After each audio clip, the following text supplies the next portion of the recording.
Hello, ഇന്നൊരു പാൽ കാപ്പി ആയാലോ? ഇന്ന് വൈകിട്ട് അത്താഴം ഉണ്ടാക്കുന്നു ഇരുന്നപ്പോൾ എൻ്റെ ചേച്ചി പറഞ്ഞു തന്ന ഒരു ഡിഷാണ് കേട്ടോ ഇത്. പാൽ കപ്പ ഞാൻ ഇതുവരെ ഉണ്ടാക്കിയിട്ടില്ല, ഞാൻ കേട്ടിട്ടുണ്ട്. അവൾ പറഞ്ഞു തന്ന രീതിയിൽ നിന്നും കുറച്ച് വ്യത്യസ്തമായിട്ട് ഞാൻ ഉണ്ടാക്കിയതാണ്. അപ്പോൾ തേങ്ങയാണ് വേണ്ടത്. തേങ്ങ നല്ലോണം അരച്ചെടുത്ത് വെച്ചിട്ടുണ്ട്. അപ്പം നമുക്ക് ആദ്യം നമ്മുടെ കപ്പ വേവിച്ചിട്ട് അതിലേക്ക് അരച്ച തേങ്ങ ചേർത്ത് നല്ലതുപോലെ ഒന്നും കൂടെ വേവിക്കുക, ഒന്ന് തിളപ്പിക്കുക. അപ്പോൾ നല്ലോണം അത് കുറുകി വന്ന് നല്ലൊരു തിക്ക് പേസ്റ്റ് പോലെ ആയിട്ടുണ്ടാവും.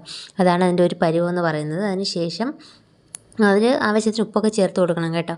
അതിന് ശേഷം ഞാൻ കടുക് താളിച്ചു. കറിവേപ്പില ഇല്ലായിരുന്നു കേട്ടോ. കടുക് താളിച്ചതിന് ശേഷം ഞാൻ പിന്നെ വേറൊരു പാത്രത്തിലേക്ക് മാറ്റിയിട്ടുണ്ടായിരുന്നു. ഭയങ്കര ടേസ്റ്റാണ്.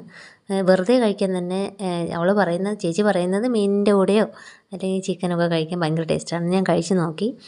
എനിക്കും അടിപൊളിയാണെന്ന് തന്നെ തോന്നിയിരുന്നു. നല്ല ടേസ്റ്റ്. വെറുതെ ഇങ്ങനെ കഴിച്ചുകൊണ്ടിരിക്കാൻ തോന്നുന്നു. അത്രയ്ക്ക് സൂപ്പറാണ്. നിങ്ങളൊന്ന് ട്രൈ ചെയ്ത് നോക്കണം.